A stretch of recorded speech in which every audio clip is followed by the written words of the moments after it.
There is a certain kind of quiet skill that many people never talk about, a skill that was not learned on purpose, not taught in a classroom, not shaped by practice, but carved into someone by life itself, the ability to sense pain before it is spoken, to read disappointment in a single shift of tone, to notice the tremor in someone's voice long before they admit something is wrong. And for those who carry this ability, it rarely feels like a gift. It feels like being awake in a world where others sleep.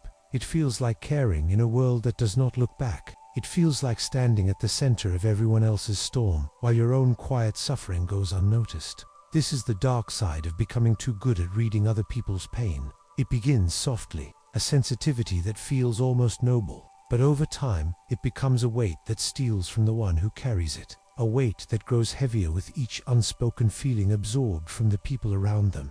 The first signs, there are early clues.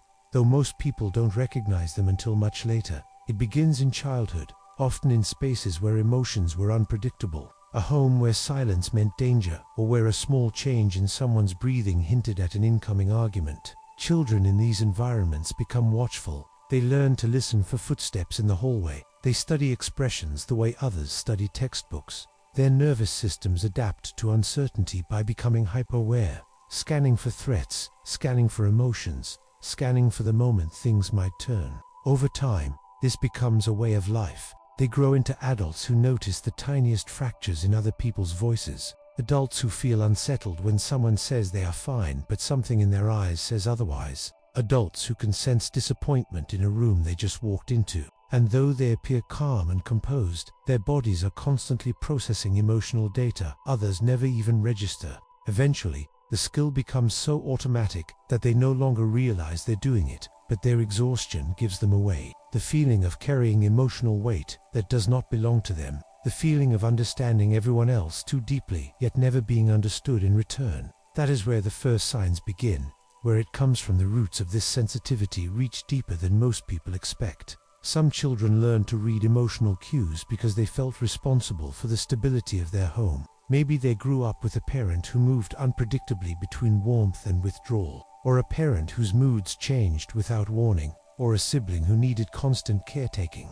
Some learned it because they were punished for missing the signs. Others learned it because they were praised for noticing, because being attuned made them helpful, because it kept them safe. Over time, emotional attunement became their survival strategy, and the world rewarded them for it. Teachers called them mature for their age. Friends said they gave the best advice. Family members leaned on them during chaos. These early roles shaped how their identity formed. They learned to be the emotional buffer, the peacekeeper, the one who absorbs the tension before anyone else feels it. And while people called them compassionate, calm, and wise, they rarely recognized the cost. They never saw how this constant vigilance hardwired itself into their nervous system, how it blurred the line between empathy and self-abandonment, how it made them more responsible for others than for themselves. The root of this ability is not kindness but adaptation. It is the body's attempt to survive uncertainty by mastering emotional prediction, a skill born not from choice but from necessity.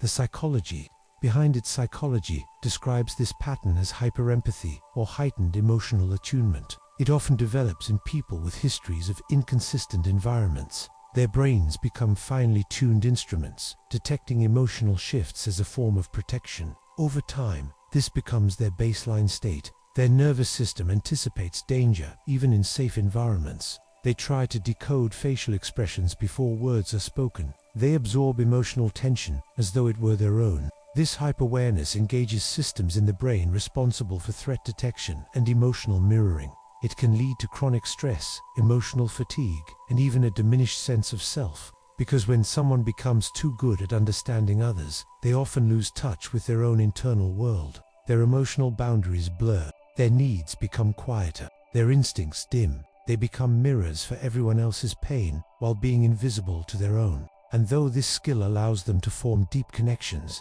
it also isolates them. Because understanding others so deeply creates an imbalance. Relationships become uneven. They are the listener, the interpreter, the comforter, but rarely the one comforted. The world applauds their insight, but rarely asks how they learned to see so much. The quiet burden. There comes a moment when this ability stops feeling like awareness and starts feeling like exhaustion. When someone becomes too attuned to pain, they begin predicting it before it happens. They carry worry that is not theirs. They try to soften blows for others at the cost of their own emotional well-being. They forgive before being asked. They comfort before others realize they need comforting. They shrink themselves to make others more comfortable. And the world reads this as generosity. But beneath it lies a quiet burden. The burden of absorbing what others never expressed. The burden of understanding what others refuse to admit. The burden of caring in ways that go unresolved. This quiet burden becomes heavier with time. They begin avoiding conflict because they already know how others will react.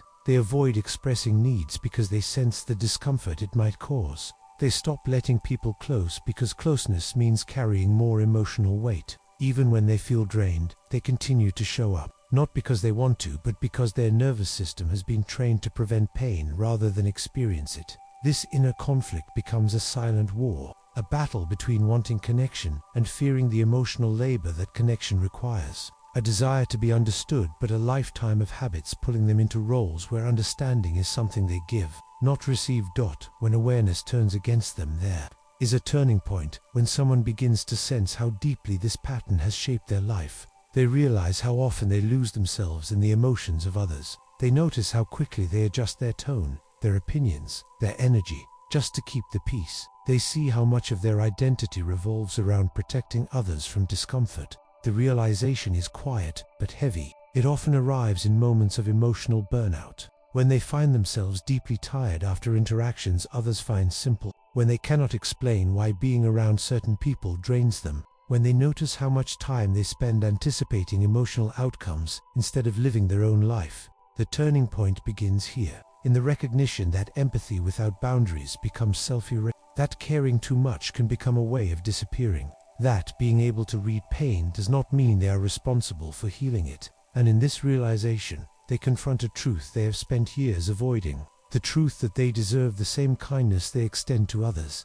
that their emotional world matters too, and that understanding others should not cost them understanding themselves.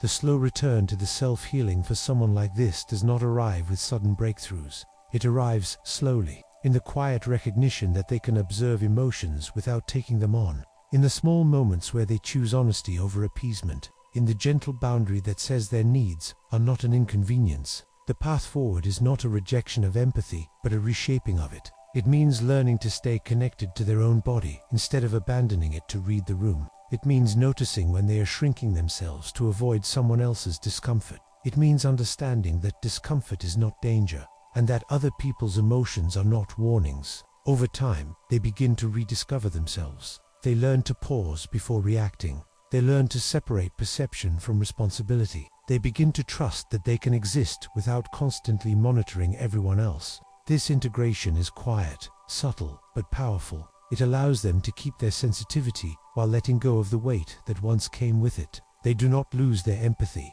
They simply learn that empathy can include them too. What remains in the end? What remains is a person who carries deep understanding without being consumed by it. Someone who can feel the world without absorbing it. Someone who can sense pain but not disappear into it. There is a soft beauty in this transformation. The sensitivity stays, the compassion stays, the awareness stays, but the weight lightens. The dark side of reading other people's pain does not vanish, but it no longer defines their life. They learn that being attuned does not mean being responsible, that understanding others is not the same as fixing them, and that their worth is not measured by how much emotional labor they can carry. What remains is a quieter, steadier self, someone who sees deeply but also stands firmly, someone who can walk through the world, open yet grounded, someone who finally realizes that their own emotions deserve the same attention they have spent a lifetime giving to everyone else. In this awareness, they begin again, not as a mirror for others, but as a whole human being returning gently to themselves.